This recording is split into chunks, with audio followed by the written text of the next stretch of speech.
जय हिंद, दिनेश कुमार आप देख रहे हैं सिंगरौली लाइव। इस वक्त हम मौजूद हैं, हमारे साथ में जुड़ रहे हैं सिंगरौली विस्थापन मंच के प्रवक्ता श्री ललित श्रीवास्तव जी। आपका बहुत बहुत स्वागत है। Thank you. जब से विस्थापन की ये लहर शुरू हुई है, जब से विस्थापन की ये बात चल रही है, लोगों के पास अलग अलग तरह के प्रश्न भी उठ रहे हैं, जी, जिज्ञासाएं हैं। जी। तो उन पर हम कुछ विशेष रूप से आपसे चर्चा करना चाहेंगे। कुछ प्रश्न हमारे पास मौजूद हैं।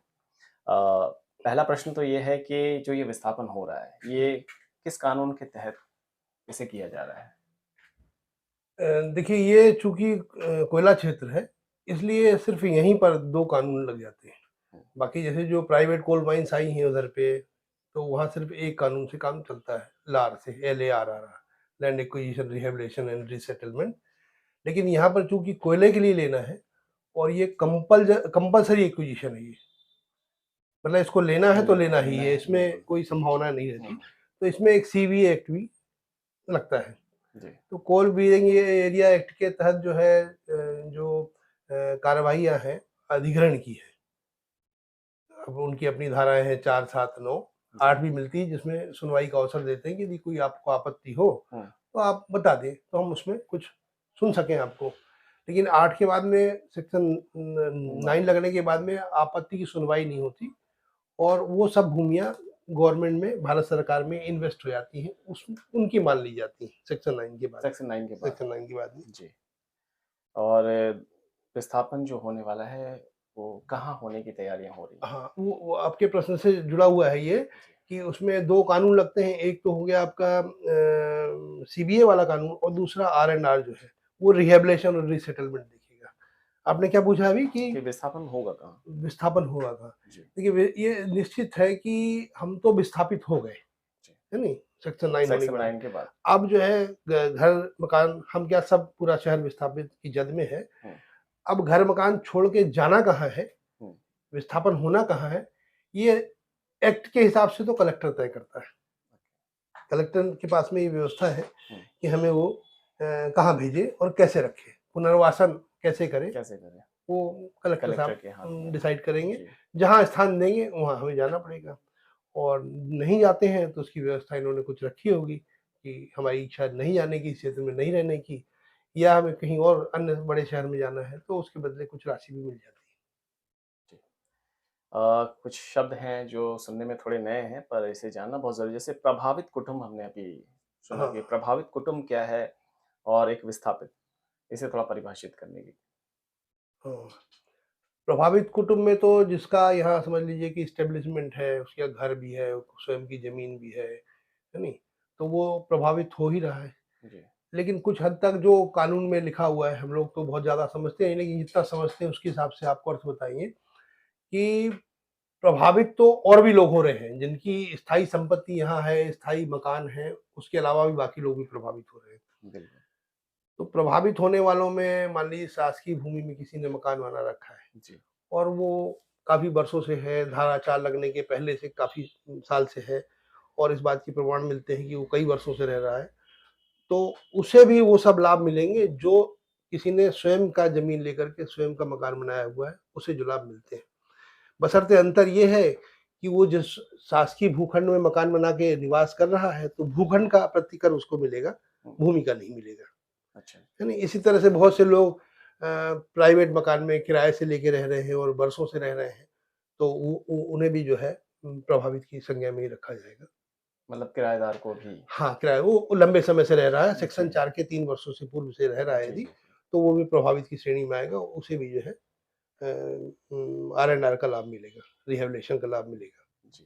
तो सर, जैसा कि आपने प्रभावित कुटुंब के अंतर्गत कई लोगों को बताया, कई श्रेणियों को इंगित किया। विस्थापित से क्या विषय है आपका? विस्थापित किसे देखिए, कहेंगे? विस्थापित तो पूरा शहर हो गया, जी। है नहीं? हुँ, अब पूरे शहर में विस्थापन में ही जो अपने प्रोविज़न जो दिया है आर-एन-आर पॉलिसी में, जी। उसमें तो ये है कि विस्थापित पूरा हो गया और जब पहले के कानून बने हुए हैं, तो उसमें ये लिखा कि जो बटाईदार था, अधिया में लेता था या खेती में मज़दूरी करता था, तो अब तो प्रभावित वो भी हो गया है। बिल्कुल। अब चूँकि यहाँ कृषि भूमि नहीं जा रही है ज़्यादा, होगी थोड़ी बहुत, तो अब प्रभावित यहाँ पर कौन होगा? जो बाज़ार में दुकान है, तो एक दुकानदार है, उसके यहाँ कुछ कर्मचारी हैं, प्रभावित तो वो भी हो गया, है नहीं? सब्ज़ी मंडी में है, तो वो उसका कोई स्थायी नहीं है, कभी यहाँ लगाता है, कभी वहाँ लगाता है, लेकिन सातों दिन लगाता है और धारा 4 के पहले से लगा रहा है। तो प्रभावित की श्रेणी में वो भी आ वो गया। भी आ गया। है नहीं? मछली वाले हैं, मुर्गा वाले हैं, ये सब प्रभावित कहलाएँगे। जी, और प्रभावितों के लिए भी एक्ट में प्रोविज़न है कुछ न कुछ कैश देने की और उनके नुकसान की भरपाई करने की। जी। अगले प्रश्न की ओर बढ़ते हैं कि जो ये मुआवज़ा होने वाला है, मुआवज़ा मिलने वाला है, उसका आकलन कैसे किया जाएगा? अच्छा, जी। देखिए अभी तो मुआवज़े का आकलन जब से नया एक्ट आ गया है हुँ, तो उसके हिसाब से जो भूमि का उस क्षेत्र में जो भूमि है, कलेक्टर गाइडलाइन क्या है वो, उसके रेट को ये इनिशियली लेते हैं और कलेक्टर गाइडलाइन का जो रेट है, भूमि के लिए भी और भवन के लिए भी, दोनों के लिए। तो नॉर्मली यहाँ जो प्रैक्टिस है सिर्फ़ भूमि के लिए लेते हैं। तो भूमि के लिए जो रेट लेंगे, उसको डबल कर लेंगे। 100% सैलेरियम इसी को बोलते हैं कि दुगना मुआवज़ा देना। तो यदि किसी की मान लीजिए ₹1000 का भूमि का आकलन होता है, तो उसको डबल करके 2000 होगा और प्लस सेक्शन 4 से लेकर के अभी तक का इंटरेस्ट, जिस दिन इनका डिटर्मिनेशन हुआ, वो 40% 50% लगभग हो जाएगा, तो वो प्रिंसिपल अमाउंट पर जोड़ देंगे, 1000 उस पर जोड़ देंगे। मतलब 1000 पर यदि 50% जोड़ा, तो 1500 वो हो गया और डबल का 1000 और जोड़ा तो ₹2500 हो गया। ₹1000 उसका मूल्यांकन यदि किया जाता है भूखंड का कलेक्टर गाइडलाइन से, तो उसको ₹2500 मिलेंगे। ये हो गया भूमि के लिए। जी, और इसी तरह जो उस पर संपत्तियाँ हैं, तो उस पर भी जो है, जो मूल्यांकन होगा, अभी किस तरह से मूल्यांकन कराते हैं कलेक्टर साहब या एनसीएल, तो पीडब्ल्यूडी से सामान्य तौर पर कराया जाता है। तो जो मूल्यांकन आएगा उसकी प्रॉपर्टी का, जी, उसका भी डबल करेंगे। उसमें ब्याज नहीं देते हैं एनसीएल, ये अभी तरह की स्थिति सामने आई है, लेकिन इस बार हम लोग लड़ेंगे। उस पर भी ब्याज लेंगे, क्योंकि भूमि की परिभाषा में भूमि भी है और उस पर स्थायी संपत्ति, जकड़ी हुई जो संपत्तियाँ हैं, वो भी आती हैं। जी, बिल्कुल। और जो ये भूमि की मूल्य लगाई जाएगी, कितने हुँ। प्रतिशत संतोषजनक रहेगी? देखिए, भूमि का जो कलेक्टर गाइडलाइन है, उसे तो पूरा शहर असंतुष्ट है। जी, मूल्य जो है ठीक नहीं जो हमें मिलेंगे। उसके कारण ये है कि पहली चीज़ तो ये कि जब एक बार सेक्शन 4 और लगा था यहाँ पर, जी, तब उस टाइम में मूल्य 20% उस टाइम के रेट से दी थी, हुँ, है नहीं? तो जो इम्पैक्ट पड़ रहा है भूस्वामी को, वो 40% का पड़ रहा था। जो ऐसा हुआ इसलिए कि जब कमलनाथ की सरकार आई, तो उन्होंने कलेक्टर गाइडलाइन को 20% कम इस दृष्टिकोण से कर दिया कि लोगों को स्टाम्प ड्यूटी की बचत होगी। लेकिन लोगों के फ़ायदे के लिए किया, लेकिन यहाँ जो विस्थापन एरिया है, उसको नुकसान हो गया। कलेक्टर गाइडलाइन में यदि ₹120 रेट था, तो उसका रेट रह गया ₹100 और उसको डबल करके मुआवज़ा हो गया उसका ₹200 200 और उस पर ₹100 और ब्याज मिलेगा ₹50। हुँ, तो वो जो है करीब 40% का हमको 20% का प्रतिकर जो कम कम हो गया कलेक्टर गाइडलाइन में और डबल करने में 20% वो और 50% उसका इंटरेस्ट, करीब जो है इतना नुकसान हो जाता है। मतलब 40-50% का नुकसान है। जो भूमि पर मुआवज़ा बनेगा उसमें 50% का नुकसान है। नुकसान है। तो उसके लिए हम लोग उसके लिए भी एनसीएल से अपनी बात कुछ हद तक रखी थी हम लोगों ने जी, कि जो कानून में व्यवस्था है उसमें ये लिखा हुआ है कि आप ये बाध्य नहीं है कि सिर्फ़ एक ही रेट पकड़ के चलें कलेक्टर लाइन जो आपकी वहाँ की है। उसके लिए जो निकटवर्ती ग्राम होगा, वहाँ का मूल्यांकन भी देख सकते हैं। वहाँ की रजिस्ट्रियाँ भी देख सकते हैं। वहाँ की रजिस्ट्री जो होंगी, वो अधिकतम मूल्य की, धारा 4 के पहले जो अधिकतम मूल्य की रजिस्ट्रियाँ होंगी, उनको निकाल के 3 रजिस्ट्री को निकाल करके उनका एवरेज निकाल कर के वो रेट भी दिया जाता है। और हमारे लिए निकटतम ग्राम जो है, वो बेढ़न है। जी। हम उस रेट को माँगेंगे। मतलब ये प्रक्रिया अभी अंडर प्रोसेसिंग हाँ, है। ये अब कुछ आगे बढ़े, अभी तो जस्ट 10-15 दिन पहले सेक्शन 9 जी, हुआ जी, है, जी। एनसीएल भी कितनी जल्दी क्या करेगा, हुँ, बुलाएगा, यानी तो हम लोग कलेक्टर साहब के पास जाएँगे, उनको भी अधिकार है, जी, वो करेंगे। बिल्कुल। एनसेल कब भूमि को कब्ज़े में ले सकती है? एनसीएल देखिए, ये तो कब्ज़ा लेने का काम जो है कलेक्टर का है, जी, एक्ट में जो प्रोविज़न है और कब ले सकती है, इस पे यदि अपन बात करेंगे तो जब कलेक्टर संतुष्ट हो जाए कि इन्हें आर-एन-आर की पूरी समस्याओं का समाधान कर दिया, मतलब रिहैबिलिटेशन और रीसेटलमेंट कर दिया गया है और संपूर्ण भुगतान कर दिए गए हैं। यहाँ इनका भूमि का, ज़मीन का और बिल्डिंग का कोई पैसा बकाया नहीं है। हुँ, उस बात से संतुष्ट होकर के कलेक्टर जो है कब्जा लेने के लिए आदेश दे सकते आदेश हैं। दे सकता है। मतलब कलेक्टेड की कलेक्टर ही डिसाइड करेगा डिसाइड कि करेगा कब्जा हमें कब देना है। कब देना है। लेकिन कलेक्टर को इस बात से संतुष्ट होना चाहिए हुँ, कि जहाँ इन्हें बसाया गया है वहाँ बिजली, नल, पानी और गुरुद्वारा, मंदिर, मस्जिद, गिरजाघर, अच्छी सड़कें, street light, power house, sub station, नाली, हुँ, ये सब सुविधाएँ, स्कूल, हॉस्पिटल, सामुदायिक भवन, ग्राम पंचायत हो पंचायत भवन, ये सब बन गए कि नहीं बन गए। जब इनसे वो संतुष्ट हो जाएगा और हम लोग पैसे से संतुष्ट हो जाएगा, तो वो आदेश देगा खाली करने के लिए। जी। और क्या लगता है कि ये पूरे विस्थापन में लगभग क्या समय लग सकता है? देखिए, ये तो समय तो एक्ट के हिसाब से तो समय कम ही लगना चाहिए, लेकिन वो 12 महीने में कर लेना चाहिए इनको। हुँ, लेकिन जो जानकारी ऐसे कोई लिखित में जानकारी हमारे पास भी नहीं है, कोयला मंत्रालय इनको 18 महीने का टाइम दिया हुआ है, जी। कि 18 महीने में आप सब कर लो, बाइंड अप करो इसको, क्लोज़ हुँ, करो। हुँ। लेकिन ये मान लीजिए कि सरकारी काम है और बहुत सी अड़चनें आती हैं, इनको भी कुछ समस्याएँ हैं, तो 36 महीने मान लीजिए आप कम से कम, 36 महीने में 36 महीने। कार्रवाई पूर्ण होनी चाहिए। जी। इस क्षेत्र के लोग बार-बार विस्थापित हो रहे हैं, हुँ। तो इनके लिए क्या प्रावधान है? क्या होगा इनके साथ? नहीं देखिए, एक्ट में तो सब चीज़ों का प्रावधान रहता है। जी। इसमें 39 है, धारा 39, उसके हिसाब से बहुविस्थापन बोलते हैं उसको, जिसका जी। एक या एक बार से अधिक विस्थापन हुआ, 2 बार, 3 बार हुआ हो। तो पहले तो गवर्नमेंट ये प्रेफ़र करती है कि जिसका एक बार विस्थापन हो चुका है, उसको पुनः विस्थापित ना किया जाए। और यदि आवश्यक हो गया, करना भी पड़ा, तो बहुविस्थापन की श्रेणी में वो आएगा और जो उसका मूल्यांकन होगा, उसको पहले डबल करना होगा जी। और उसके बाद उसको फिर 100% सेलेटियम देने होंगे। मतलब जो भी उसका ₹100 कीमत उसकी आती है तो उसको 200 मानी जाएगी और फिर 200 को डबल करना होगा, 400 देना होगा। मतलब 4 टाइम उसको लाभ देना लाभ होगा, देना होगा। वित्तीय लाभ देना जी। होगा। आरआर की समिति के बारे में कुछ आप हमें बताएँ? हाँ, आरआर की समिति भी है। धारा 45 में दिया हुआ कलेक्टर की अध्यक्षता में एक समिति का गठन होता है। जी। तो उसमें क्या है, अलग-अलग तरह के प्रतिनिधि हैं। तो उसमें एक महिला प्रतिनिधि होगा, एक एससी-एसटी का होगा, है नी? और जो स्थानीय संस्थाएँ, स्वैच्छिक संस्थाएँ चलती हैं, उसमें से भी संगठनों से भी एक किसी को ले सकते हैं। बैंक का भी शायद उसमें बैंक का भी हाँ, एक प्रतिनिधि रहता है, क्योंकि गवर्नमेंट ने प्रोविज़न रखा है, बैंक का भी एक प्रतिनिधि रहता है। और जो परियोजना है परियोजना है, उसका जो भू अर्जन अधिकारी है, वो भी उसका सदस्य रहता है। अच्छा, जो प्रभावित क्षेत्र है, मान लीजिए प्रभावित क्षेत्र है तो ग्राम पंचायत, नगर पालिका, नगर निगम जो भी है, उसका हेड, तो यहाँ पर जैसे है तो महापौर जो है, यहाँ की मेयर जो है, हेड है, तो वो भी उसकी मेंबर रहती हैं। इसके अलावा सांसद भी रहती हैं अच्छा।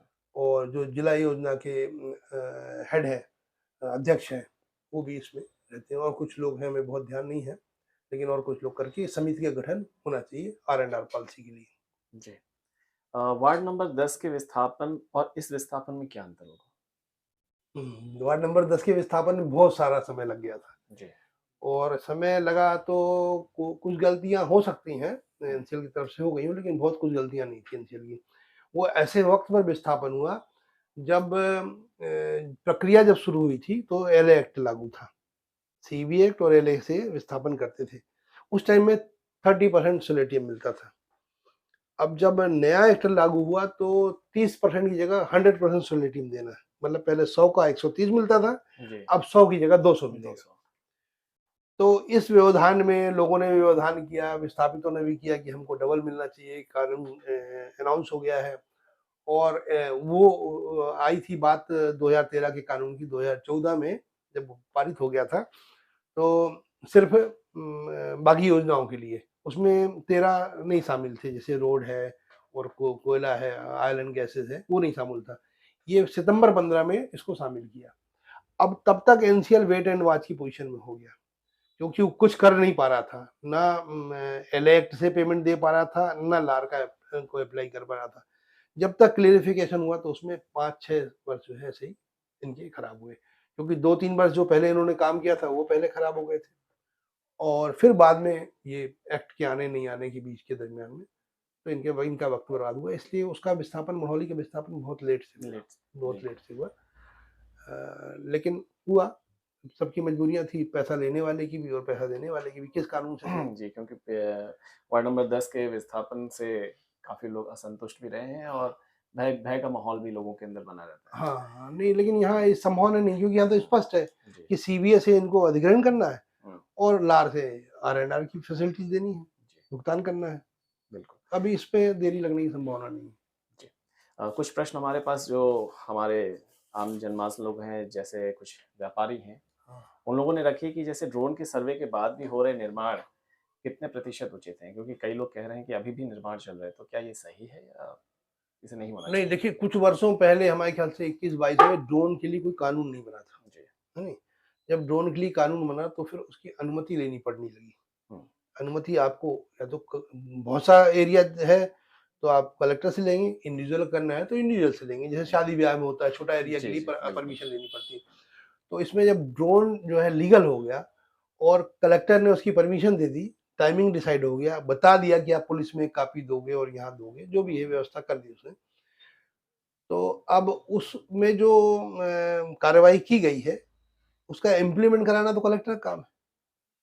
अब कलेक्टर तो ये कहेगा नहीं कि भई अभी ड्रोन चल गया, अभी बनाते रहो, तो ड्रोन चलवाया क्यों? हुँ, बिल्कुल। तो ये बहुत हद तक सही नहीं है। जी। अ, एक प्रश्न ये भी है कि जैसे कई ऐसे लोग हैं जो नियमित रूप से रह तो रहे हैं अपना भवनों पर, नगर निगम के जो टैक्स होते हैं, उसको वो नहीं भर रहे हैं। तो उससे क्या कुछ प्रभाव पड़ेगा नहीं उनके देखिए, मुआवज़े में? नगर निगम के टैक्स नहीं भर रहे हैं, तो अब भर दें, जी। है नहीं? हुँ, लेकिन एनसीएल हमें बाध्य नहीं कर सकता कि आप नगर निगम का टैक्स क्यों नहीं भरे हो। ओके। इसके उसको वो हमें बाध्य नहीं कर सकता, हुँ, हुँ, क्योंकि वो नगर निगम का काम है ना। हम टैक्स नहीं देते हैं तो हमें नोटिस काटेगा, जुर्माना करेगा, हुँ, हुँ। कोर्ट में पेश करेगा, जेल भेजेगा, वो एनसीएल की प्रक्रिया अलग है। ऐसे तो बहुत से टैक्सेस हैं, इनकम टैक्स भी हमने नहीं दिया तो एनसीएल कौन होता है पूछने वाला? बिल्कुल। है नहीं? हमने जीएसटी नहीं भरा तो एनसीएल से क्या लेना देना? हुँ, एनसीएल अपना भूखंड देगी, हमारा मुआवजा दे। जो बकाया है वो एनसीएल हुँ, नगर निगम कार्रवाई करेगा। बिल्कुल, बिल्कुल। और एक प्रश्न ये भी है कि कई ऐसे लोगों ने कयास भी लगाया है कि जो विस्थापन है वो बल्लूगढ़ में होने जा रहा है, बल्लूगढ़ ग्राम जो है। अच्छा। तो बल्लूगढ़ में अगर होगा विस्थापन तो क्या कुछ रूपरेखा बनकर आएगी? हुँ। ऐसा कुछ लोगों ने कहा। देखिए क्या है ना कि भलुगढ़ में हो या कहीं भी हो, हुँ, सवाल इसका है कि इतना बड़ा विस्थापन है कि इस पर मैं तो नहीं समझता कि एक मत हो जाए सबकी, सबको एक जगह जाना है। सबकी सुविधाएँ अलग-अलग जगह अलग-अलग हैं, है नहीं? हुँ, सबके हित लाभ जुड़े हुए हैं अलग-अलग क्षेत्र में जाने से, है नहीं? क्योंकि बड़ा विस्थापन है। लेकिन जाना वहाँ तय है जहाँ कलेक्टर जो है व्यवस्था करेगा, क्योंकि कलेक्टर के हेड में आता है। वो कहेंगे भई यहाँ जाना है तो हम यहाँ जाएँगे, वो कहेंगे वहाँ जाना है तो वहाँ जाएँगे। इसमें तो कुछ वो नहीं है, लेकिन दुविधा लोगों के पास में है। अच्छा, लोग स्वभाव से भी ऐसे हैं या व्यस्तता ऐसी है कि ना वो इस क्षेत्र को देखने जाएँगे, ना उस क्षेत्र को देखने जाएँगे। जहाँ बिल्कुल, जीवन अगला काटना है, वहाँ जाके तो एक बार देखना चाहिए कि है क्या? बिल्कुल। हम यदि पहुँच गए वहाँ, तो हमें कुछ मिलेगा? स्कूल हैं बच्चों के लिए कि नहीं? रात को कोई बीमार हो गया तो चिकित्सालय हॉस्पिटल्स है हैं कि कि नहीं नहीं? है? बिल्कुल। दोनों जगह देखना है, वहाँ हुँ, भी देखना है, यहाँ भी देखना है, दोनों जगह का देखिए आप, हुँ, है कि नहीं? हम यहाँ जीवन यापन अपना कैसा कर लेंगे? हम यदि व्यापारी हैं, तो हमें ग्राहक कहाँ-कहाँ तक के आएँगे? कौन हमारे यहाँ का ग्राहक संभावित हो सकता है? जब आप ज़मीन खरीदने जाते हैं कहीं, तो जितने सर्वे करते हैं, उतना सर्वे तो आपको वहाँ भी करना चाहिए। बिल्कुल। और उसके बाद भी यदि किसी को दोनों जगह, तीनों जगह, चारों जगह नहीं पसंद आती हैं, तो उसके लिए भी व्यवस्था है, वो अपना वापस लेगा। लेकिन खुद को सर्वे करना चाहिए कि हमें वहाँ पर क्या-क्या मिलेगा, यहाँ पर क्या-क्या मिलेगा, फला जगह क्या-क्या मिलेगा, क्या लाभ है, क्या हानि है, वो सुनने में नहीं रहना चाहिए, जाके ज़रूर देखना चाहिए। इतना बड़ा आप इन्वेस्टमेंट करोगे कहीं भी, तो जाके तो देखो अच्छे से। कोई पर्टिकुलर एक जगह में तो विस्थापन होगा नहीं ना, बड़ा विस्थापन है। देखना चाहिए उनको कहाँ से कहाँ तक है ये आ रहा है। एनसीएल क्या व्यवस्था कर रही है, हालाँकि एनसीएल अच्छी व्यवस्था कर रही है। एनसीएल के जो कोल सेक्रेटरी हैं, उनका कहना है कि ऐसा विस्थापन करो कि ये नज़ीर बन जाए और लोग इसकी कॉपी करें यहाँ के विस्थापन की। और जो संभावना है, जो चर्चा है हम लोगों से हुई है, तो उसमें 40 फुट की रोड जो है, वो बोल रहे हैं हम देंगे। स्ट्रीट लाइट देंगे, नाली बनाएँगे, सामुदायिक भवन बनाएँगे, हॉस्पिटल, स्कूल, जो प्रारंभिक अति आवश्यक चीज़ें हैं, मंदिर, मस्जिद, वो सब बनाएँगे। कुछ शॉपिंग सेंटर भी बनाएँगे थोड़ा बहुत, लेकिन सब व्यापारी उसमें नहीं पहुँच पाएँगे। जी। एक बहुत ही महत्वपूर्ण प्रश्न जो सामने आ रहा है वो ये कि अभी जो यहाँ पर हम सब रह रहे हैं वो एक नगर निगम क्षेत्र है। हुँ, पर भलुगढ़ में यदि विस्थापन होता है तो वो एक ग्रामीण क्षेत्र कहलाता है। तो क्या अंतर आएगा? क्योंकि लोग नगर निगम से ग्रामीण क्षेत्र में जाएँगे, तो क्या कुछ संभावनाएँ हैं कि इसे सुधारा जा सके या नगर निगम को वहाँ पर शिफ्ट किया जा सके, ऐसा कुछ? देखिए ये क्या है ना कि पहली बार नगर निगम के कोई वार्ड जो है हुँ, खदान में नहीं आ रहे। हुँ, चाहे वो आप समझ लीजिए कि अमलौरी हो, निगही हो, गोरवी का कुछ क्षेत्र हो, जो प्रभावित हुआ है वो नगर निगम क्षेत्र ही प्रभावित हुआ है। बाय द वे कोयला जो है नगरीय क्षेत्र में ही है, जी। इधर के है हुँ, नहीं इधर के कुछ वार्डों में। तो ये तो थोड़ा मुश्किल काम है कि जो नगर निगम से निकले वो नगर निगम में ही जाए, जी, क्योंकि उन्होंने भी उनकी माँग भी ऐसी रहती तो यहाँ तो भर जाता पूरा। लेकिन नगर निगम में रहने का औचित्य मात्र हमारा इतना है कि जो नगर निगम की सुविधाएँ वो हमें प्राप्त हों, है नहीं? बिल्कुल। तो उसके लिए एक बार चर्चा ऐसी कलेक्टर साहब से हुई थी, हम लोग वहीं बैठे थे, उनके चैम्बर में ही बात हुई थी। कलेक्टर साहब की जानकारी में दिया हमने कि साहब यहाँ करीब 6-7 वार्ड जो है खदान के कारण आपको विलोपित करना पड़ेगा और विलोपन के पश्चात इन वार्डों का सृजन भी आप प्रयास करके करा सकते हैं। तो ये 6-7 वार्ड जहाँ विस्थापन हो, जिस भी क्षेत्र में हो, वहाँ इन वार्डों का सृजन कर दें। बड़े से रकबे मिलते हैं, यदि ज़मीन मिलती, भूखंड मिलती, तो इसमें इतने वार्ड हो जाएँगे फिर से और यहाँ का जो उप कार्यालय है, ये भी निष्क्रिय हो जाएगा। तो फिर इसको भी जो है उप कार्यालय को भी वहाँ स्थानांतरित कर दें। जी, तो जो नगरीय व्यवस्थाएँ हैं, वो पूरी हो जाएँगी उससे, नगर निगम की सुविधा पूरी हो जाएगी। तो इस तरह के प्रयास करने चाहिए कि जहाँ हम लोगों को विस्थापित किया जाए, वहाँ नए वार्डों का सृजन हो और इन वार्डों का विलोपन हो। जी, मतलब संभावनाएँ हैं। हाँ, कोशिश करने से कलेक्टर साहब की कोशिश करने से ज़रूर हो क्योंकि आबादी विहीन वार्ड नहीं घुसता ना, बिल्कुल। तो इसका तो विलोपन करना पड़ेगा हुँ, और विलोपित करेंगे तो कहीं तो सृजन करेंगे। नगर निगम का दायरा तो छोटा नहीं करना है। हुँ, बिल्कुल। अगला प्रश्न ये है कि एनसेल कर्मचारी जिनका खुद का प्लॉट भी है हुँ, और घर भी है, हाँ। तो उनके लिए क्या कुछ प्रावधान है? देखिए उसमें कोई अड़चन नहीं है। यदि हुँ, कोई एनसीएल में नौकरी करता है या जी, गवर्नमेंट ऑफ इंडिया में करता है, नगर निगम में करता है, तो मकान बनाने के लिए उसको मनाही तो नहीं है विभाग से, जी, तो मकान बनाएगा वो। अब बाकी उसको प्रभावित कुटुंब की श्रेणी में रखा जाएगा कि नहीं रखा जाएगा? जी, तो मकान जो उसने बनाया उसका उसको कंपनसेशन पूरा मिलेगा। भूमि का भी मिलेगा और मकान का भी मिलेगा। जो सबको मिलेगा उसको मिलेगा। अब वो प्रभावित की श्रेणी में तभी आता है जब वो उस मकान में रहता हो। अच्छा, हुँ, यदि रहता होगा तो प्रभावित वाले लाभ उसको मिलेंगे और यदि वो ना रहता हो, उसका परिवार रहता हो, है नहीं? मान लीजिए जैसे किसी ने कोई किसी की ड्यूटी जयंत में है, हुँ, उसने मकान यहाँ बनाया है, बच्चों को पढ़ाने की सुविधा है, यहाँ बनाया है, नोन है इस शहर से, तो अपनी फैमिली यहाँ रखता है और वहाँ भी क्वार्टर लेके रखता है। हुँ, कंपनी दे रही है तो ले लेगा। तो जो ड्यूटी का कभी टाइम ऑड हुआ तो वहाँ रुक जाता है, नहीं तो परिवार तो यहाँ रहा। तो एक ढंग से कुटुंब तो प्रभावित होगा उसका, कुटुंब तो प्रभावित होगा। एनसीएल में नौकरी करता है, क्वार्टर लिया हुआ है, लेकिन कुटुंब में तो बच्चे भी हैं उसके, बच्चे यहाँ पढ़ते हों या ना पढ़ते हों, छोटे हो, परिवार है, तो कुटुंब प्रभावित होगा तो जो कुटुंब को प्रभावित के जो लाभ हैं, फिर वो भी मिलेंगे उसको। ये लेकिन उसको स्पष्ट करना पड़ेगा कि ये हमारे ऊपर कैसे प्रभावशाली होना चाहिए। बिल्कुल, बिल्कुल। तो अभी तक के लिए आप हमारे साथ जुड़े, इसके लिए आपका बहुत-बहुत धन्यवाद और आभार। जी, और धन्यवाद। विस्थापन से संबंधित जो भी प्रश्न या जो भी जिज्ञासाएँ आपके अंदर हैं, वो आप हमारे चैनल पर कमेंट करके भी बता सकते हैं और ज़्यादा से ज़्यादा जानकारी लेने के लिए आप हमारे चैनल को सब्सक्राइब कर लें। विस्थापन से संबंधित कई सारी ऐसी सवालों को लेकर के हम आपके बीच में आते रहेंगे और कई ऐसे संबंधित अधिकारियों के साथ और नागरिकों के साथ हम कुछ न कुछ जिज्ञासाओं से भरे प्रश्न भी करते रहेंगे, जिससे कि विस्थापन होने तक हम कई सारी चीज़ों का निराकरण करते रहें। जयंत वर्मन के साथ मैं दिनेश कुमार, सिंगरौली लाइव, जय हिंद।